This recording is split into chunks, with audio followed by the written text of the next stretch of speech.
Selamat datang di pembelajaran daring SMK Negeri 1 Juiring. Pada hari ini, Ibu akan mengajar mata pelajaran akuntansi keuangan kelas 12 AK2.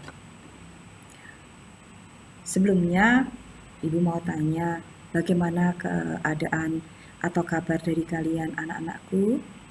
Semoga sehat semuanya. Ibu berharap kalian tetap memakai protokol kesehatan, yaitu mencuci tangan dengan air sabun, kemudian memakai masker apabila bepergian keluar rumah. Yang ketiga adalah menjaga jarak dengan orang lain. Mari kita jaga kesehatan kita masing-masing. Pada hari ini, kita akan mempelajari tentang kas kecil yang diambil dari KD 3.16, yaitu menganalisis pembentukan kas kecil, dan KD 4.16, yaitu melakukan pencatatan kas kecil. Diharapkan setelah pembelajaran ini, anak-anak dapat menganalisis pembentukan kas kecil dan dapat melakukan pencatatan kas kecil. Kita masuk pada pengertian kas kecil. Berikut ini pengertian kas kecil menurut para ahli. Di antaranya yang pertama adalah menurut Sumarso. Kas kecil adalah sejumlah uang tunai yang disisihkan dalam perusahaan dan digunakan untuk melayani pengeluaran tertentu dengan jumlah yang tidak besar dan yang berupa pengeluaran-pengeluaran lain yang dilakukan dengan bank atau dengan cek. Kemudian yang kedua, menurut Zaki Baritwan, dana kas kecil adalah uang kas perusahaan yang khusus dan berfungsi untuk membayar pengeluaran-pengeluaran yang nominalnya kecil dan pengeluaran yang tidak ekonomis bila dibayar dengan cek. Kemudian pengertian kas kecil menurut Mardi Asmo. Dana kas kecil adalah sejumlah uang kas di perusahaan yang disediakan khusus untuk membayar pengeluaran-pengeluaran yang jumlahnya kecil dan tidak ekonomis jika dibayarkan dengan cek. Misalnya, pengeluaran untuk membeli perangko dan meterai, untuk membayar listrik, membayar telepon, membeli supplies kantor, membayar biaya angkut penjualan, dan lain sebagainya. Pemegang dana kas kecil, dia yang bertanggung jawab terhadap pengelolaan dana kas kecil. Kas kecil menurut Hongren, pengeluaran kas kecil tidak ekonomis bila perusahaan harus menuliskan cek untuk membayar satu pak kotak pensil, atau membayar taksi, atau membayar pengiriman sebuah order khusus keluar kota. Sehingga perusahaan pada umumnya menyimpan sejumlah kecil uang kas di tangan untuk membayar biaya yang berjumlah kecil tersebut. Dana kecil tersebut disebut kas kecil atau petty cash. Menurut Wikipedia, buku kas kecil adalah catatan pembelian yang relatif sangat kecil dibanding dengan pembelian-pembelian lainnya. Biasanya dikendalikan oleh sistem tetap. Kemudian pengertian kas kecil menurut Kusnadi dalam bukunya Akuntansi Keuangan Menengah. Kusnadi menyatakan bahwa dana kas kecil merupakan dana yang meliputi pembayaran yang tidak menggunakan cek sebagai alat pembayaran, melainkan menggunakan uang tunai. Yang terakhir, menurut Henry Shimamura dalam bukunya Akuntansi Basis Pengambilan Keputusan Bisnis. Henry Shimamura menyatakan bahwa kas kecil adalah dana kas yang dipakai untuk membayar pengeluaran-pengeluaran yang nilainya relatif kecil.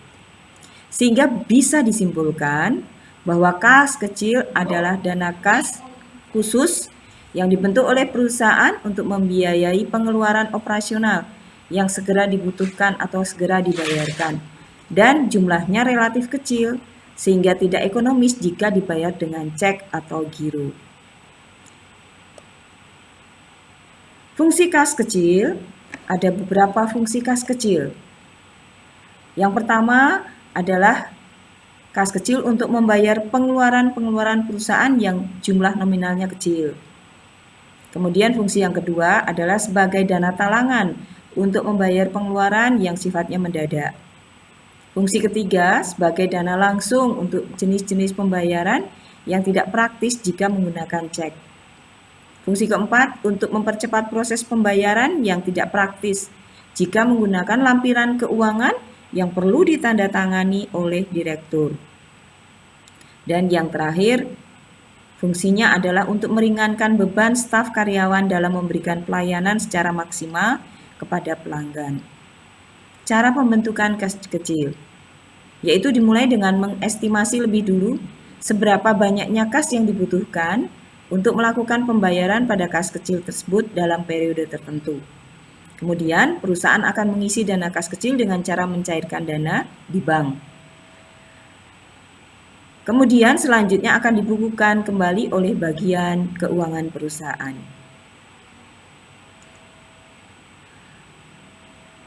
Kemudian ada dua metode pengelolaan kas kecil. Yang pertama adalah metode tetap atau impress fund system. Metode tetap ialah metode pembukuan kas kecil yang mana rekening kas kecil dengan jumlah selalu tetap. Pada setiap pengeluaran kas terjadi, pemegang kas kecil tidak secara langsung mencatatnya, tapi hanya sekedar mengumpulkan bukti atas transaksi pengeluaran.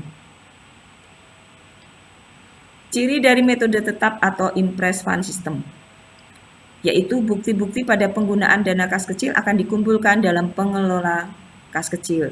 Kemudian melakukan pengisian dana kas kecil dengan cara penarikan cek yang jumlahnya sama dengan dana kas kecil yang sudah digunakan.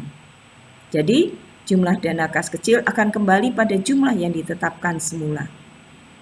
Langkah-langkah operasional pada metode tetap. Langkah pertama, dalam pembentukan dana kas kecil yang mana pemegang kas kecil akan diberi beberapa uang tunai yang digunakan untuk pembayaran atas pengeluaran dan diperkirakan dapat memenuhi kebutuhan dalam periode tertentu. Langkah kedua, dana kas kecil dimanfaatkan untuk pembayaran dalam transaksi pengeluaran. Langkah ketiga, sesudah dana kas kecil habis atau hampir habis, kasir dapat meminta kembali dana kas kecil dengan mengisi sejumlah uang nominal pengeluaran yang terjadi. Metode yang kedua yaitu metode berubah-ubah.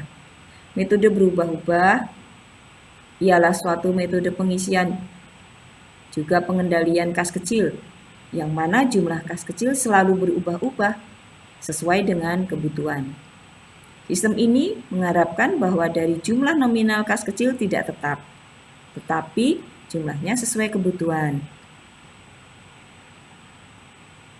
Pada waktu pengisian, apabila perusahaan menggunakan sistem dana tetap, maka dari jumlah kas kecil harus sama dengan jumlah dari saldo awal kas kecil. Tetapi pada metode sistem dana berubah atau dana menjadi mengambang, yaitu jumlah pengisian kembali kas kecil tidak harus sama dengan jumlah nominal saldo awalnya. Jadi bisa lebih ataupun bisa kurang. Ciri dari metode berubah-ubah. Yang pertama adalah pembentukan dan pengisian kembali dana kas kecil dicatat di debit dalam akun kas kecil.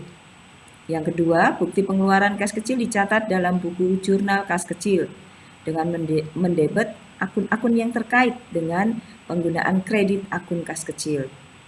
Yang ketiga, jumlah besarnya dana kas kecil yang disediakan berubah-ubah, disesuaikan dengan perkembangan dari kegiatan bagian-bagian pemakai dana.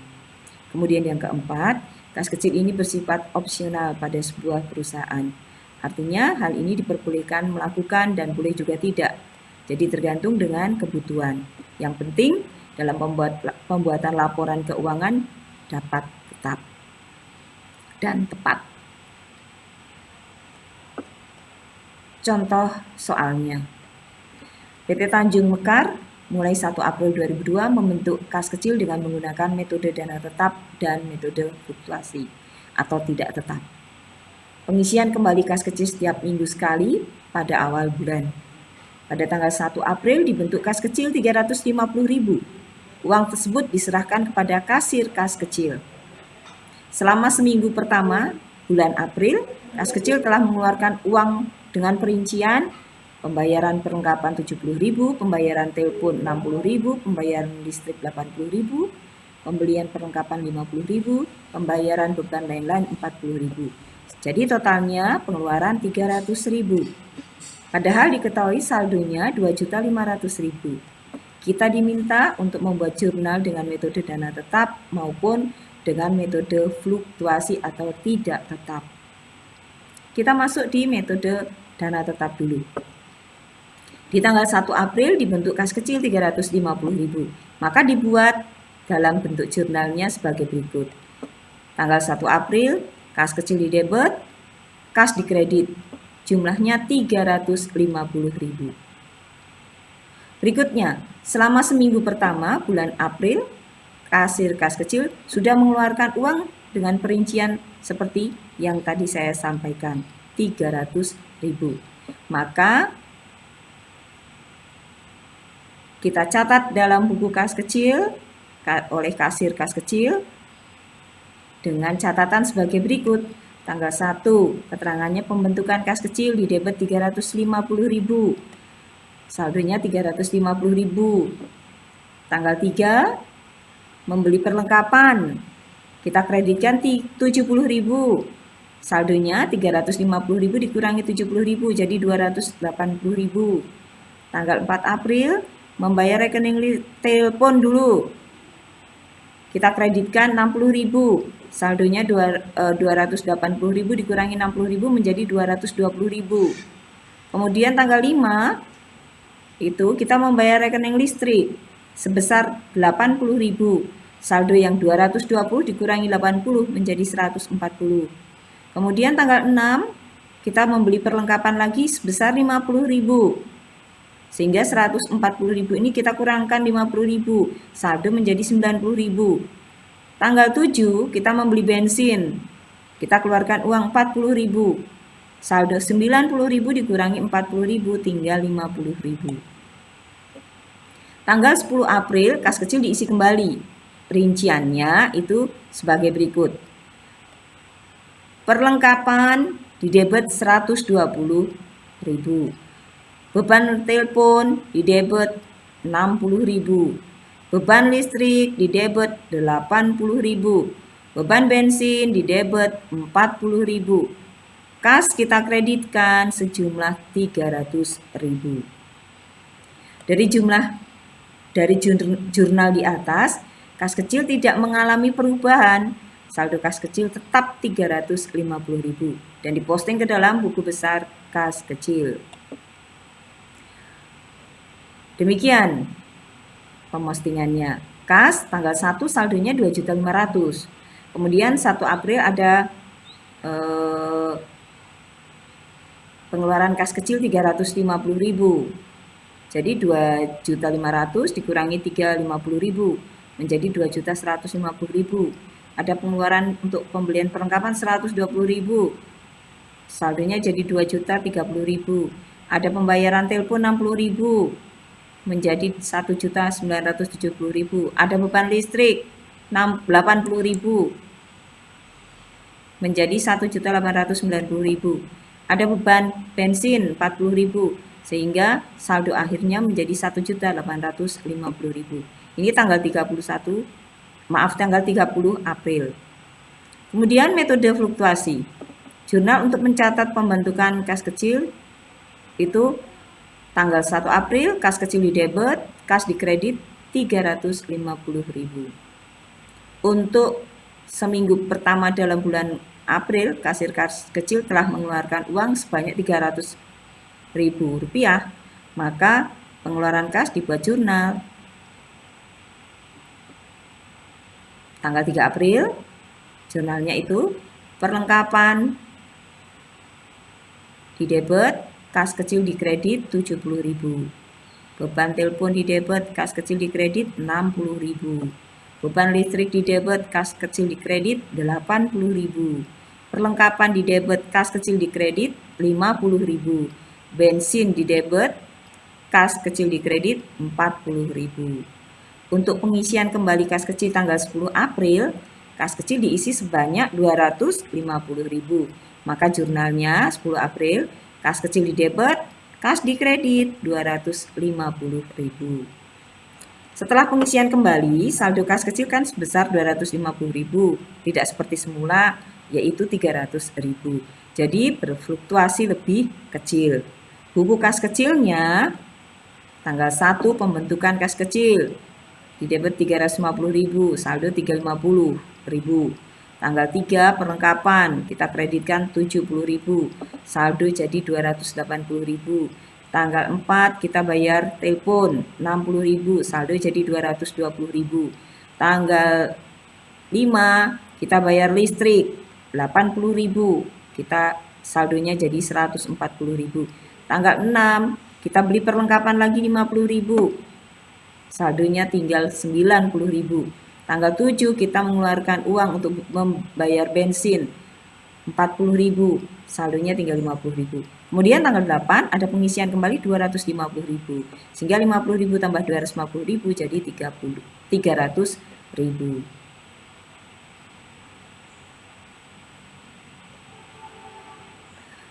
Untuk pengisian kas kecil, pengisian kembali kas kecil pada tanggal 10 April, kas kecil diisi kembali sebesar 250.000, maka kas kecil di debit, kas di kredit 250.000.